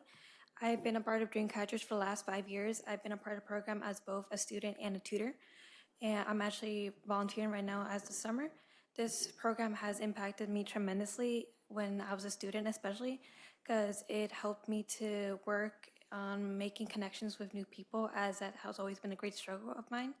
And it has also helped me to realize that asking for help is okay and it is not a weakness, because I know a lot of my friends and just students in general have difficulty asking for help with not just their teachers but just people in general. And I want to highlight how that tutor-student relationship just went a lot beyond for me, as I was able to create a really deep personal connection with my tutor, and I'm even still in contact with her even after all these years. And I want to highlight how this program helped me as a tutor expand on my leadership skills and helped me to learn to be flexible and adapt with each student needs, because each student is different. So I've had to learn and adapt with my skills so I can best serve them and be able to help them. So I just want to take a moment to thank the district for all their help and support with this program, because I've noticed throughout the years how much it has expanded from just being a small program 5 years ago to being out to all the middle schools. Thank you. Thank you. Maria, Angela, and Fila Durosimi. Hola, buenas tardes. Mi nombre es María Vargas.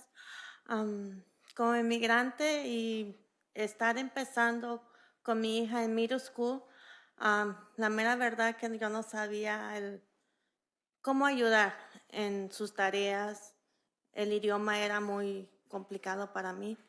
Y encontrar Dreamcatcher, la mera verdad que ha sido un plus para mi hija. La ha llevado a grandes metas que ha tenido.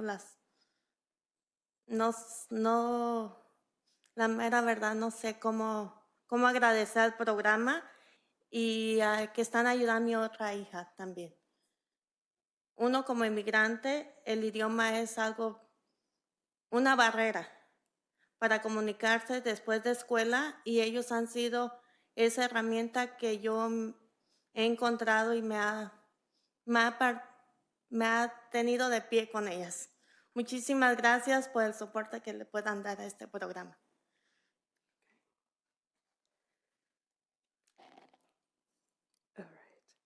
So, Senora Maria wanted to highlight that as an immigrant parent coming to PAUSD and having her middle school daughter, really Dreamcatchers helped support her in her transition to a new community, new culture, and helped her bridge that language barrier that she experienced in the school system. Through Dreamcatchers, her daughter was able to reach some goals that she doesn't think she would have been able to without the program. She is thankful beyond her words, and she is so appreciative that now her younger child is also participating in the program. This after-school support helped her bridge and connect to the learning community in a way that she would have never been able to. So again, she doesn't know how to say thank you more than thank you. Thank you. All right, so now we have Angela Hello, my name is Angela Sanchez Vargas. I'm an upcoming 7th grade student at Green Middle School. And before I start talking, I want to say thank you to the Palo Alto District for supporting Dreamcatchers. Dreamcatchers has affected me in so many ways, to the point I can't wait for a program. I remember when I was waiting for my older sister to get out of Dreamcatchers, I'd always think, that seems fun, or I can't wait to go. So when I got here, it took me by surprise because not only did Dreamcatchers help me with homework and upcoming tests, but also help me with my overall self. And what I mean by helping is when I feel upset or mad because I got a bad grade on a test. I will always remember the first day when I went to Dreamcatchers and I thought to myself, this was going to be an adventure for others and myself, and it has been. Dreamcatchers has helped me in so many ways, and so has in others. Thank you. Thank you. All right, our last two commenters on this item, Fela Durosini and Nicole Chu Wong. Hello, my name is Faladur Simi, and I'm a Pali alumni from the class of 2023. I would just like to begin by thanking the district for your guys' support for Dreamcatchers and helping these middle schoolers.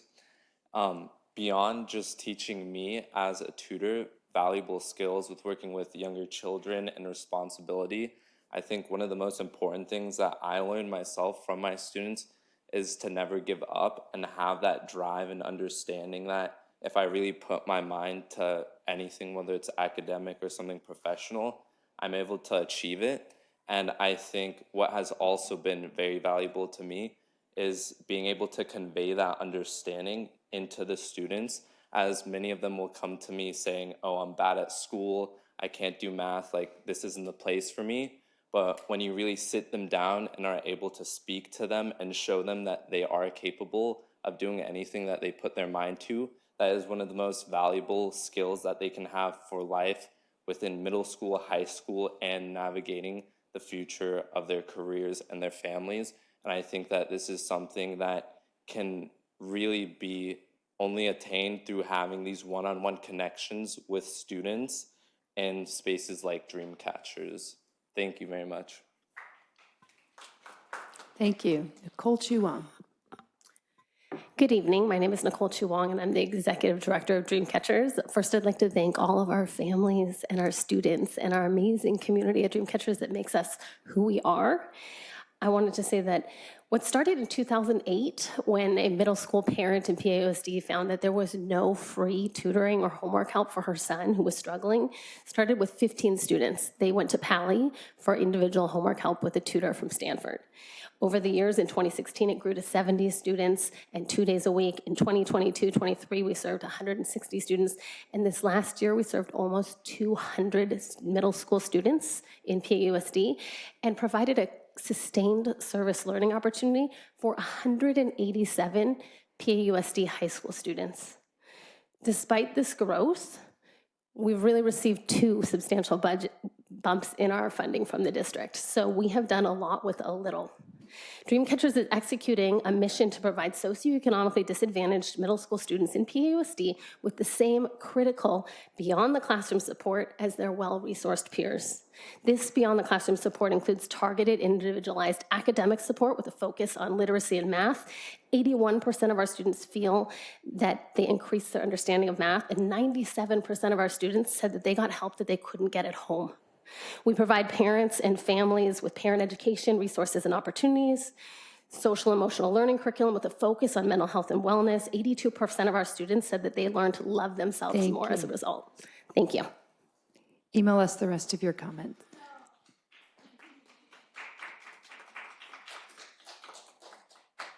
Thank you for all those. Thank you to all the commenters. All right, now can we get a motion to approve so we can discuss? So moved. Okay, got a second? Second. All right. Colleagues, comments? Who wants to start? Anyone? Ms. DiBrienza? I just got a question.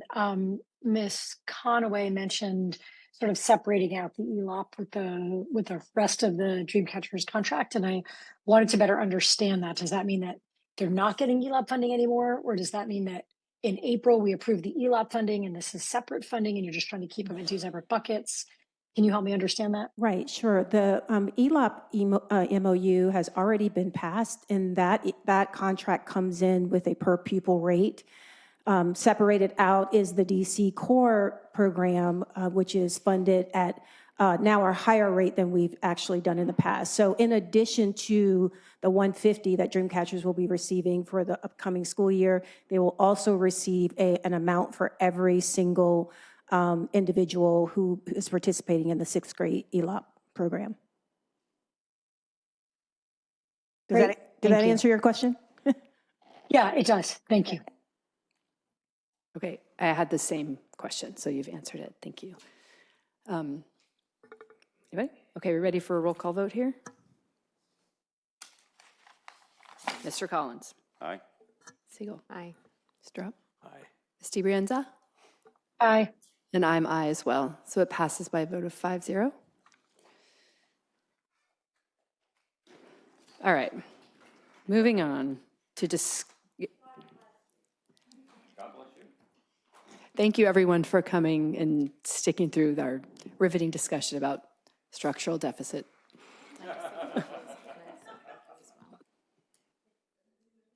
Go ahead. I just want to thank everyone who spoke today on this topic.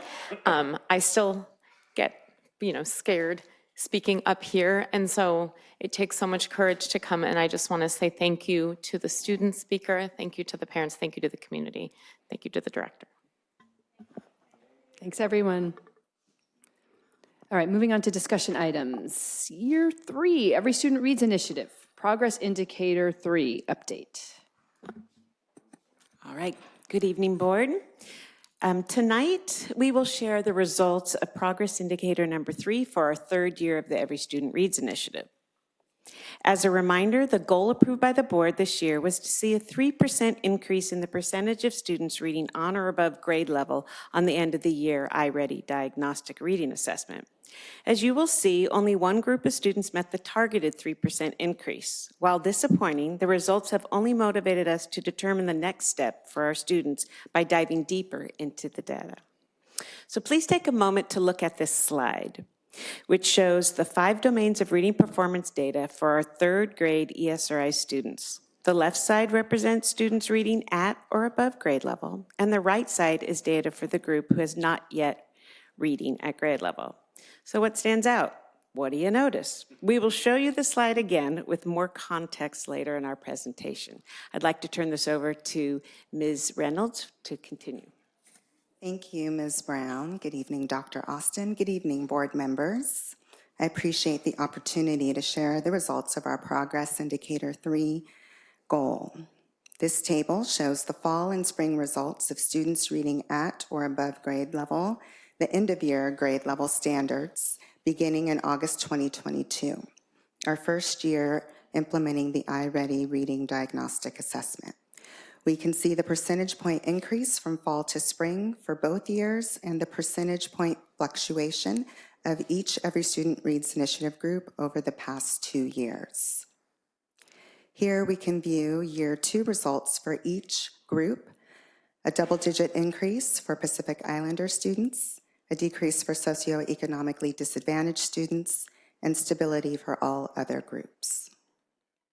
Outcomes of the PAUSD Promise Early Literacy Goal reveal that 71% of all elementary students who were reading below grade level in fall 2022 currently are reading at or above grade level. Here are the outcomes for the ESRI groups, children with iReady scores from the first year of implementation, fall 2022. 60% of the children reading below grade level in fall are now reading at or above grade level standards. This slide shows the number of students by race or ethnicity at each proficiency level.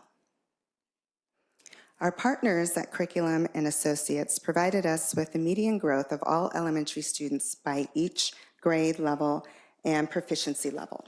High-quality research-based reading instruction and significant student growth are essential to achieve our PAUSD Promise Early Literacy Goal. We can see that students below grade level, those needing to make substantial improvement, had median increase between 96% and 240%.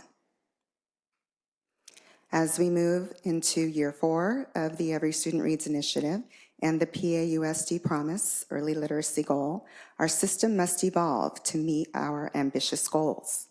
Evolving includes implementing a cycle of continuous improvement that leverages the expertise of educators across the elementary schools and members within departments at the district office. Staff can support principals and teachers as they collaborate within each of their schools and across school sites. Veteran teacher Chingwen Myron from Duveneck Elementary School created a video for you to share how our shifts in practice have influenced her teaching. My name is Jingwen Myron. I just completed 30 years teaching at Duveneck. Having taught reading for so long, using the 3 cueing system known as the whole language approach, there were always a small group of struggling readers that seemed to be stuck and not able to move forward to become fluent readers. This year, after my implementation of OG, Haggerty, and Benchmark Advance, I saw the powerful result of integrating these important components of learning to read.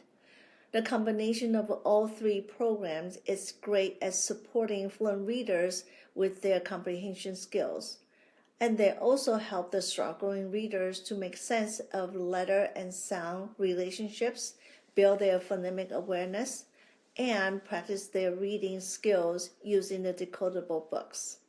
It's always so rewarding to see how proud children are at seeing themselves as growing readers. I appreciate the invitation to share this with you tonight. Thank you. All right, we'd like to thank Chinwen for that presentation. And right now I'm going to bring us back to the slide I showed you at the beginning of our presentation.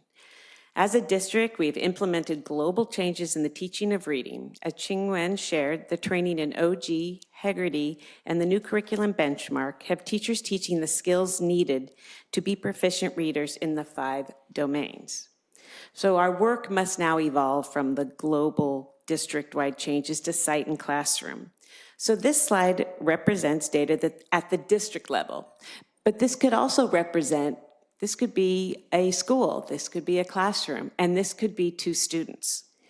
So if we look at this as from 2 students, and if you look on the left, those students, that student on the left could probably use a little bit more help in vocabulary, which they will get in 4th and 5th grade with morphology, OG, that teachers are trained in. The student on the right, obviously, is doing pretty well with phonemic awareness and high frequency words, but this student needs more work in phonics and vocabulary.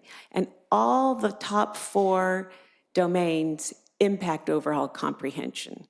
So this is the work that we are hoping that will be done at the sites. Next slide. So each year, our work becomes more refined and clear as we learn more about our students, how they learn to read, and the interventions that produce the most impact. The next step as a district is for sites to develop deeper into individual student data, including CASP, for trends and commonalities before we can formulate meaningful goals to present to the board. Therefore, after schools have done this work in the fall, staff will present the ESRI goals for the 24-25 school year to the board. We will now take any questions you may have. We do have one public comment, Stephen Davis.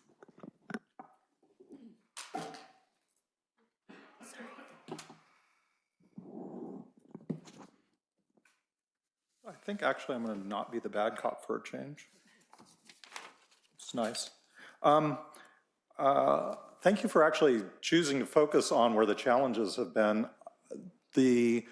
From beginning to year to end of the year numbers are still very impressive, and you didn't even say that. Tisk. The other thing that was actually very notable to me was the slide with someone needs to work on their PowerPoint skills, which is that all groups except for one, the median growth was actually mostly over 100%. So the kids are catching up. If that continues, you'll get there, right? you know, what, you're 3 years in and not, you hit a stumbling block on improvement. Oh well, that happens to all of us. I had actually asked that the median growth data be broken down by the subgroups of interest. It looks like they were broken down in overall as opposed to the different subgroups to see perhaps where the data would lead us. To this group, I wouldn't say, you know, the doing better by 3%, because I think you're going to figure out how to do it. But I suspect you're going to figure out a more ambitious goal. I'd love to see the performance gap by, you know, target closed by 50% in 3 years, because I think you'll find a way to do it. Aim high and reach there, or get close. Thank you. Thank you, Mr. Davis. Colleagues' comments. Mr. Collins. We can go this way. Thank you. Thanks for the presentation. While this year we did not hit the growth targets, when I think about where we started, when we started the Every Student Reads initiative now 3 years ago, if you had told me that we would achieve where we have achieved, I would have been skeptical, but over the moon at the idea that we would get this far. I don't want I think we're burying the lead by saying we didn't meet our exact targets this year because we killed our targets the prior 2 years, and so have achieved tremendous growth. I think as we pointed out on the cast, we've been the most improved school district for low-income students in all of California over the last 3 years. I thought your analysis was really good, and I know you guys are doing other analysis of looking at classroom by classroom performance and trying to understand what instructional strategies and what instructional approaches are actually moving the needle for students. That seems to me to be exactly what needs to be done. We've kind of harvested the low-hanging fruit with some of the foundational stuff, and that's exactly what we should do. That's probably the single most impactful thing we can do. But now the next leg of the journey is different.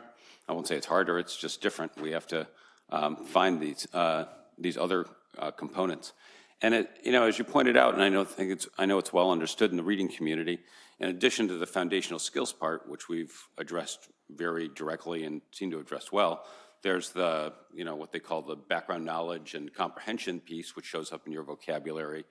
And I forget what the comprehension was, the other bubble, which is, equally important. I mean, when you think about the simple view of reading, it's one times the other. You need to have both to succeed. But it requires different instructional approaches, and in some ways it's harder because you've got a lot of kids who are getting that outside of class and getting it home, and other kids who are not. Kids are English learners in particular need vocabulary and oral development because they're not getting English academic vocabulary outside of school. So you've got a lot of different challenges that are required to do it. I have no doubt that we're equipped to both identify and overcome those challenges. So I urge you, and Dr. Austin, this is really for you. I think when we come around in the, we're kind of coming to the end of the 3-year cycle on this, and I think when we step back and reassess, the ultimate goal that I've always had in mind is that for every category, we should have 90% of children at or above grade level. I think 90%, I think there's research out there that shows that 90% of children are very capable of reading with the right instruction. And there's some people who say that it's 95, some people who say slightly lower, but I think there's a lot of people who focus on 90. And so, while 47 or 40, around 50 where we are with some of our low income groups is wildly better than where we were, it's still a long way from 90. And I think 90 is, I'd feel really, really proud. I know all of you would too, if we were able to accomplish that goal. So I think that's what they call a big, hairy, audacious goal. It's not something you're gonna accomplish in a short period of time. But I think we've shown with the progress that we've made so far that we're equipped to attack that kind of goal. I don't think that was probably the right goal when we started because it was, we didn't know we could get off the ground. But now that we are where we are, I think we've kind of set a foundation where we can adopt more audacious goals and hopefully build on the success we've had. And to Ms. Brown, I just want to say thank you so much for dedicating these last few years of your career to this. I know it's meaningful to you. It's also meaningful to me. So anyway, thank you so much for doing that. Thank you to everybody who's been working on this, and I appreciate it. Thank you.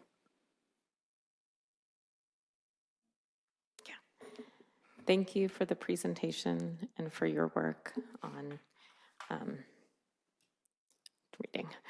I want to celebrate the growth that this district has made, and looking at the data, specifically phonemic awareness, that work is working. So I do want to call that out as a specific celebration. And looking at what practice might need to change in the future for vocabulary and phonics, as those two critical items are clearly connected to reading comprehension. What I would be interested in seeing in the fall is like last year's data on the effectiveness of iReady computer lessons on those, on like reading comprehension, phonics, and vocabulary. Because my guess, as my experiences as an ESL teacher and an English teacher, is that might not be the intervention that is working, but I would be interested in seeing that myself. And I do wonder or have a concern if teachers feel any pressure to do the lessons because there is the time spent is accessible. And so if it's working, great, let's promote it. And if those lessons aren't seen, the data doesn't show that those interventions are helping, then maybe we can switch that practice. So what I would like to see is what interventions did work, right? And focus on like what did work. And as you said earlier, the bulk of that work is between the principal and the teachers. And so on that note is making sure to continue that teachers have the sub-coverage they need to meet with the principal, work with the principal, observe other teachers. That helped my practice so much, was observing other teachers. So just ensuring that we have that opportunity, and where the teachers and the principal can examine, like breaking down the data, which of these students are also English learners in special education, looking at possible correlations with attendance. Like each individual student is an individual child. And so that work is done at the site level. And finally, I would like to explore having a block of time for intervention and expansion. This model is being used at Escondido, and so that could be a model that we could look at. So this could be a time to help struggling students and also offer opportunities for students to go deeper into the curriculum, thus helping support differentiated learning, and both targeted and flexible. And flexible meaning a student could be working in this group 1 week or 2 weeks, and then the next week is working on enrichment. So it's very flexible grouping. So that's something I would like us to explore. And then when we're talking about new goals, I like your 90% goal, as well as considering looking at the goal being around growth versus 3%. Like maybe it's a percentage of students who've made at least a year's growth, focusing on that type of goal. So I'm open to discussing other goals and look forward to hearing what my colleagues have to say, and want to thank you again for your work on reading. You should be very proud. You sure don't want to stick around for a couple more years? Going out on a high note.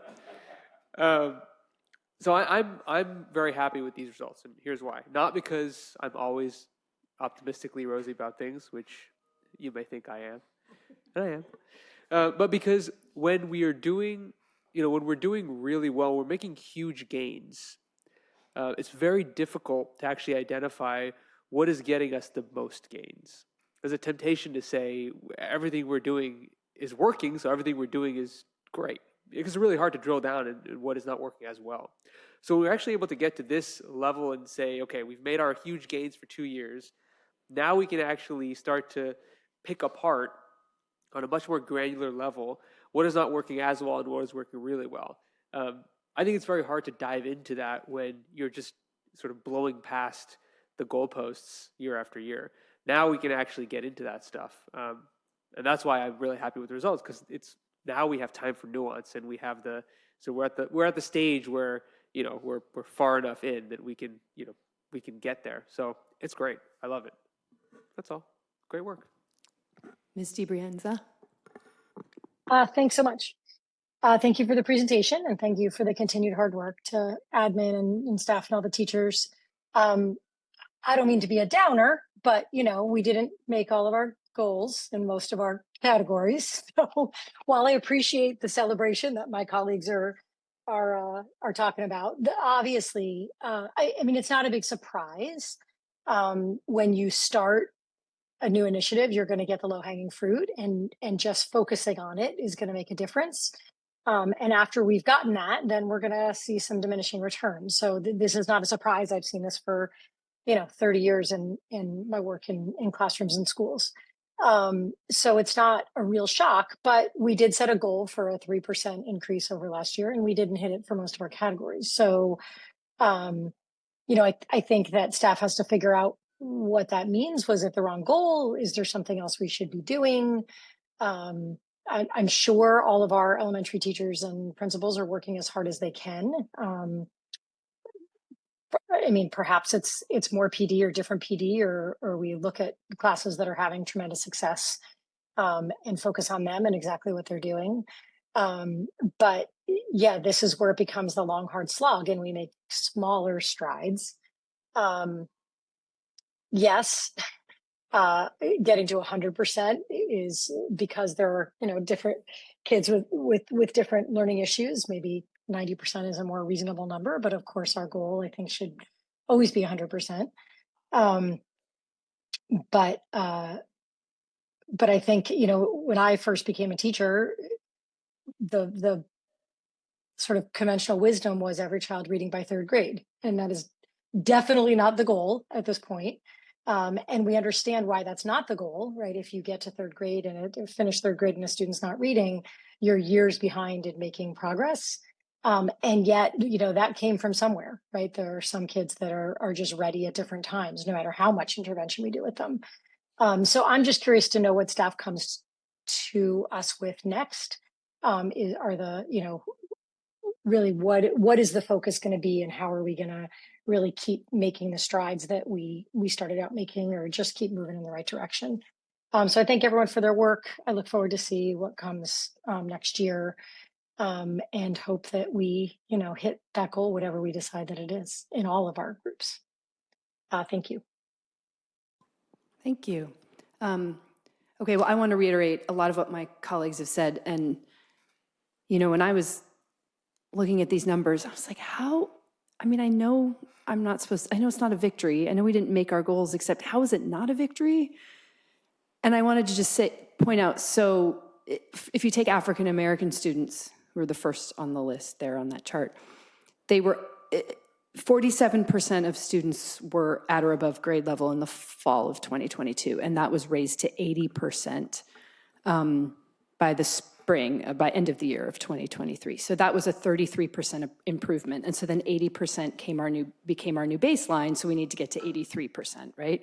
So we didn't reach the goal, we only got to 77%, but that group actually saw 38% improvement, which is 5% more improvement than the year before. They just started lower because they were different kids. So I'm like, how is that not a victory? I mean, we actually did better with that group of kids, but we didn't. And so it made me think, when I'm looking, and we saw similar results for the other groups. Not all had higher percentage gains than the prior years, but they were all really close, and they all had really big gains. And, in 2 academic years, we raised 60% of ESRI students to at or above grade level, which is amazing. And of course, we still have 40% left. And so that sort of made me think about, when you're bringing us goals, and I'm not going to tell you what the goals are, you guys go forth and do your work, but I'm wondering if we should at least consider whether it makes sense to restructure and kind of try to follow the same group of kids in a way, as opposed to, because the way we're doing it's like a brand new crop of kids every year.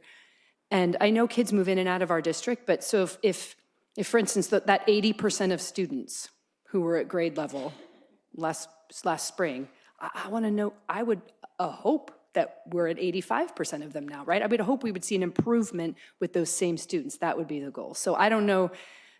It's just something, when I think about sort of how is the board now going to continue to provide oversight, I think, as my colleagues have said, we've proven that we can make really big gains in 1 year, and I'm not sure whether we're making 33 or 38%. I mean, we're never going to make more than 33 or 38%, right? I mean, realistically, come on, in 1 year.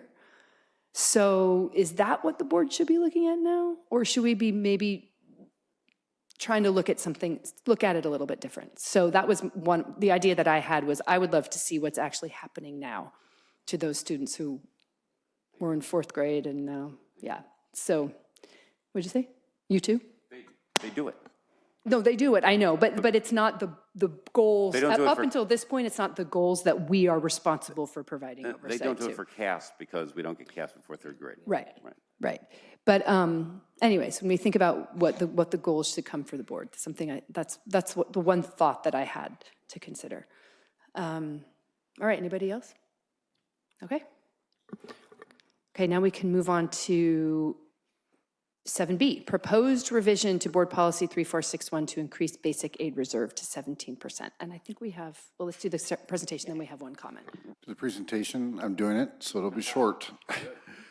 Okay, our current policy is 10% for a, what we would just call a basic aid reserve, think about it that way, which means money set aside for economic uncertainty that can impact basic aid school districts. Without getting too into it, basic aid school districts have different vulnerability and different volatility.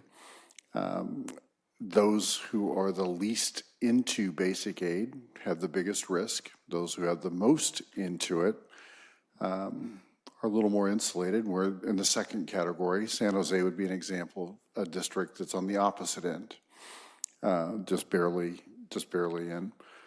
When we were looking at this policy,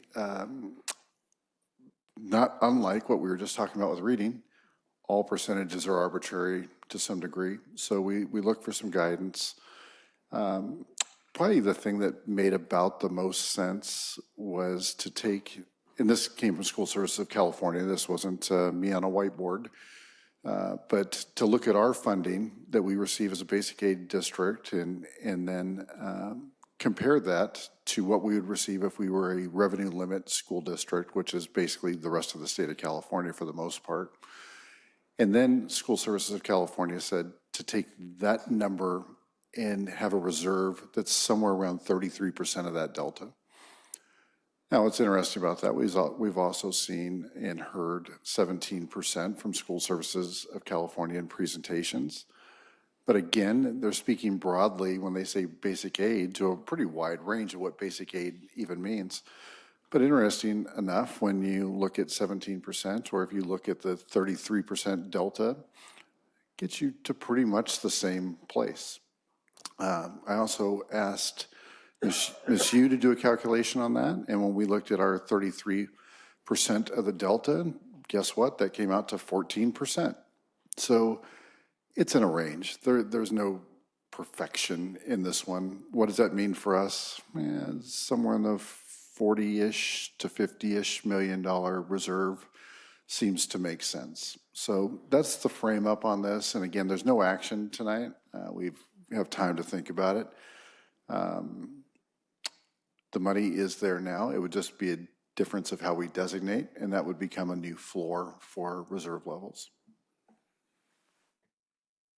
All right, we have one comment, Meb Steiner.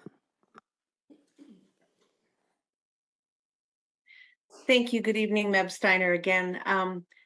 Thank you, Dr. Austin, for that explanation. When I saw this item and I saw 17%, I too thought I like the number 17, that's my birthday, but it seemed like, well, why 17? I guess I need to learn a little bit more and look forward to some more discussion. I'm a bit confused by the need for changing from 10%. I don't know that we've ever dipped into even the 10%. And so I'm a little confused by that. We earlier on talked a lot about these large reserves we currently have. Mr. Collins talked about reserves going from 30 million to now over 104. I can't believe that all of that was from COVID funding. I know that the state was generous with COVID funding, but I don't think they were that generous. So I'm just a little confused why we feel that we need to increase it to 17%. Speaking as if my kids were still in school, as a parent, I would want the money spent on them while they were in school with the property taxes that I was paying. So I want to kind of put that out there. Speaking as someone who obviously represents some of our employees, I want to think about how do we value their contributions and reward their excellence and just honor the work and their contributions.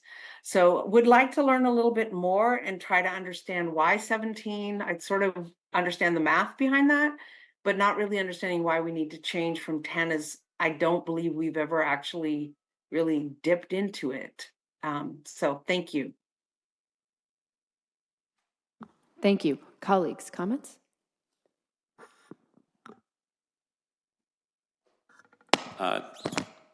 Thank you.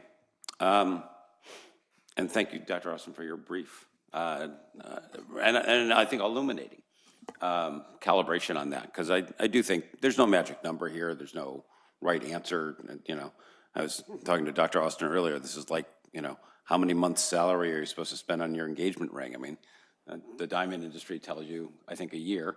My wife was watching. Yeah, I know. So, you know, there's lots of parties, not all completely disinterested, with opinions on these things. And again, I don't think there's a right answer.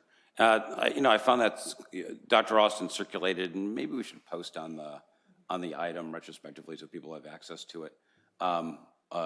An item from school services from several years ago that I think I had actually seen before at a SF Squared event that talked about, you know, this very topic. How do you think about reserve levels for basic aid districts? And one of the things they pointed out is that, you know, basic aid districts are not all the same. And we are very much not all the same compared to almost any basic aid district I've ever seen. In particular, as I think I mentioned earlier, we've never had a down, you know, during the Great Recession, a lot of basic aid districts saw a significant reduction in assessed value, which hit them hard, and they were under-reserved. And that's part of why I think, you know, school services has taken a very strong position on this and try to help people be better prepared. In Palo Alto, we did not see AV go down, and in fact have not seen AV gone down in the last 40 years, going back to 1980, which is as far back as I've seen it, and probably far longer. So, you know, we're all differently situated. That said, there is a lot to be said for having healthy reserves, because you do not know what's going to come. And, you know, calling it reserves for economic uncertainty is fine. It's just a category. I mean, you know, I think of reserves as reserves. As long as they're unrestricted, we do what we want. Future boards do what they want. And if the needs arise, they'll be able to go and get them. It's more of a guidepost so that we, you know, kind of leave a marker for future districts, for future boards, that we have, you know, that we've set a standard that we try to adhere to, that they can keep in mind, and if they want to think about it and change it, they can think about it and change it. So I don't think there's anything magic about it. I also don't think there's anything wrong with it. And I think having a number higher than 10, especially if you're in a position where you're likely to have money, that amount of money around anyway, I think is an appropriate thing to do. So I'm supportive of this. I'd be sort of pretty much any number between like 12 and 20. I mean, it's just it's a marker of our commitment to hedging against future uncertainty, which is something we can do because we're able. So I'm happy to be able to do it. Ms. DiBrienza? Do you have any comments? Nope, no comments. Okay. Yeah, I just want to quickly say to Ms. Mebsteiner's comment, yes, almost all of the influx in reserves was due to COVID. They really were that generous. And the point I want to make is that if COVID taught us anything, it's that disaster is around the disaster that's waiting around the corner is never the one that you anticipate. And we were lucky that the federal and state governments worked as efficiently as they did to get one-time money to school districts. You know, I was a small business at the time, and I remember they were talking about SBA loans, and I was saying, you know, I don't need an SBA loan. I literally can't make payroll. I need the federal government to give me money. And then like a month later, I said, but it'll never happen because governments can't act like that. And then literally a month later, they rolled out the Paycheck Protection Program and I was able to save my business. And I was shocked because that's not how governments don't operate efficiently like that. And they don't respond to exactly the needs that organizations have, especially small organizations, especially public organizations. And so I actually really think that we were incredibly lucky that that happened. And I don't think we can depend on being as incredibly lucky next time there's a disaster. And we did things in this district that private schools weren't able to do. The HVAC improvements that we made, I had so many parents say to me, this is happening nowhere. These schools are the safest schools in the state.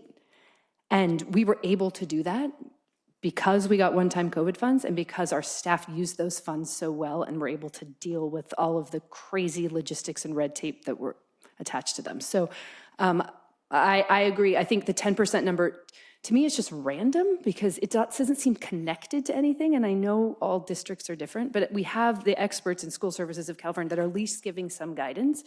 So I don't know, maybe we don't need to go all the way up to 17, but certainly 14, 15. I mean, certainly it seems to me like we should at least follow something. So as Mr. Collins says, we're anchored to something as opposed to just this random policy. I mean, I have no idea where the 10% came from. It feels,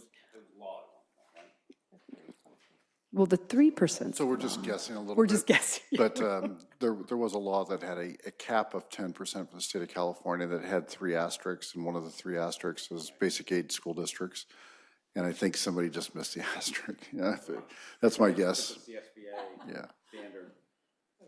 All right, so that seems like a mistake that it's at 10%. It probably never should have been at 10%. All right, anyway, so yeah, I don't know if we want to debate the percentage, but I mean,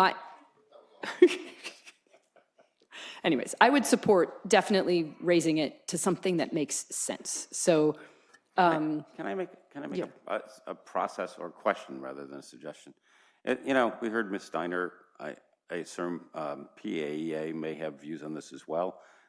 BPRC is set up to, with them as stakeholders, to participate in that kind of discussion. And so I wonder, I mean, it's fine that we had this discussion, but I wonder, since we have a committee set up to do this, whether this should go through our committee. I mean, we talked about that at agenda setting. I mean, and we certainly, I think this in particular, of every policy that we have, this is really just about the board providing financial oversight. And we certainly can get feedback if BPRC wants to take it and get feedback, but I certainly don't think any decisions, this full board needs to discuss this again and make the decision. I agree. I just want to have a good forum for the other stakeholders to weigh in. Yeah, being on BPRC, I support this. When is the next BPRC meeting? Do we know? Because this can come back August. before It's the in board August. meeting? Is it before the board meeting? I know. Okay, well, I mean, I guess there's no urgency in this. I have no problem providing a forum for people to discuss it, but this needs to be, again, I think, an open discussion here and Yeah, I mean, they can discuss it. and then we just come back here And we discuss it because we don't vote. Right, I mean, exactly. it comes to us anyway, we just won't take it. Right, but let's not put it back, yeah, exactly. Let's not put it on consent. Let's put it back on final discussion. So does anybody want to say anything about the percentage? Does anybody have any final opinions? No, I want to talk about the process as well. I don't know that if something comes to us as a full board for discussion, it sort of is, it seems redundant to send it back to BPRC when presumably anyone who wants to participate in a discussion on the item will be able to do so pretty much in the same way at this or the next board meeting. I mean, this will come to the board again, and folks will have the discussion then. And I mean, it's sort of like cutting out the middle person, because what will happen is this will go to BPRC. The board members on BPRC will then come back to the board and then relay the discussion that happened at BPRC. And then presumably individuals who spoke at BPRC might speak at the board and say the same thing. And it's different than when items go through the BPRC process, which is either they're referred by the board for sort of drafting and discussion from sort of whole cloth, or updates from CSBA, which then they go to. So I don't know, it seems seems redundant, and it seems like I don't know that it would be a good use of time, but that's just my opinion. I agree with that. I'm ignorant of BPRC because I've never served on it. One of the things that I think about this is like, if I was one of the bargaining units, here you get 2 minutes. Yeah, you that's know? what I was going to say. And I don't know if BPRC, if it's a fuller discussion and more interactive, as opposed to here where they get 2 minutes. I mean, that would be the main concern I would have. And my comment there is, what I enjoy about BPRC is the conversation. And here we can't have that conversation, but there we can have it. And so my experience there, I learn a lot from hearing discussion back and forth. So I support it, having a discussion there to make sure all this, the community, the stakeholders have a better understanding of the percentage, and that might, then we bring it back here and the vote will still be here. But that's my thought. Sure, I don't have a strong objection. I just want to make sure we're being consistent with our processes and also being efficient, but also making sure people have time. I also hope that Ms. Lau took in the minutes that for the first time ever, a board member said they enjoyed BPRC, which is an historic comment. So. And I apologize because I usually don't call somebody else's number on something, so suggesting that people, not me, take care of this, I apologize for that. I appreciate all this conversation. I think exactly what you're saying, Ms. Drupp, is why this ended up on this full board, because it felt like this is not really a BPRC thing. This is something that's going to come to the full board anyway, so why are we adding a middleman only to bring it back? But I also don't really have a strong opinion. As long as it comes back here and we're the ones I mean, I don't even think, relaying, I'm even a little bit hesitant about 2 board members relaying comments from other people, because I feel like that could be misconstrued. Like, how do you know? Not relaying comments, So but just that it would come back as an item, and it will have been discussed at more length, and I'm relaying my own thoughts based on what the discussion was. Yeah. Not relaying other people's comments. I mean, I agree with you, Ms. Lettermerrick. It might be much ado about not very much. It might be. But I think there's no harm. I mean, there's no harm in it. I just, I don't know how the timing works. So BPRs, so if there's, anyways, you guys figure it out if it's going to come back to us at the August meeting or the September meeting for a vote. Good. All right.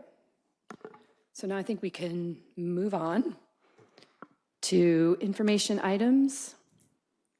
One comment, Stephen Davis.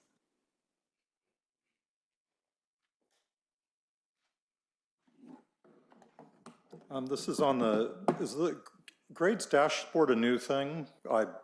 It looked like it would, okay. It was the first time I had seen it.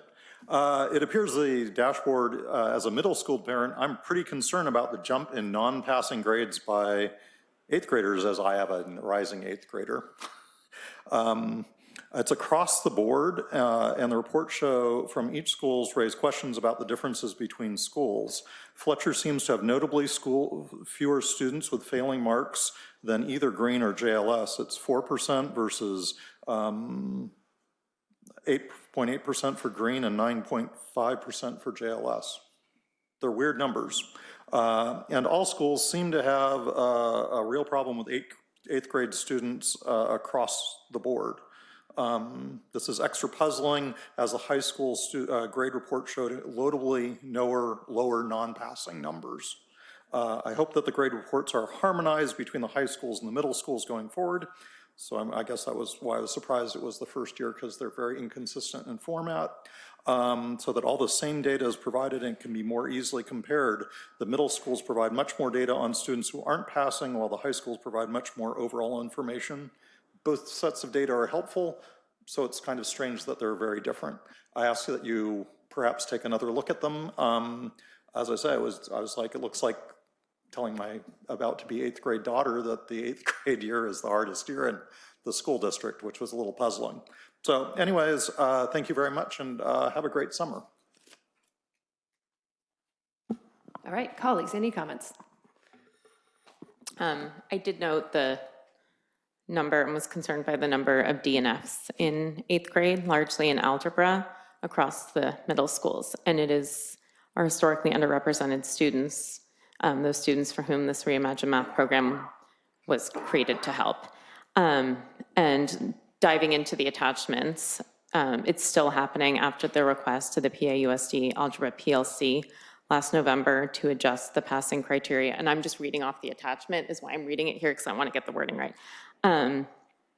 By setting the floor for passing the class to the basic level of algebra without reducing the rigor or difficulty. In response, the Algebra PLC decided to develop basic level tests focused on 7 essential learning topics. Students who demonstrate 100% proficiency on these topics with unlimited retake opportunities will be granted a passing grade, regardless of their performance on other tests and homework assignments. This policy aimed to provide students with a second chance to pass the class at a level slightly below proficient.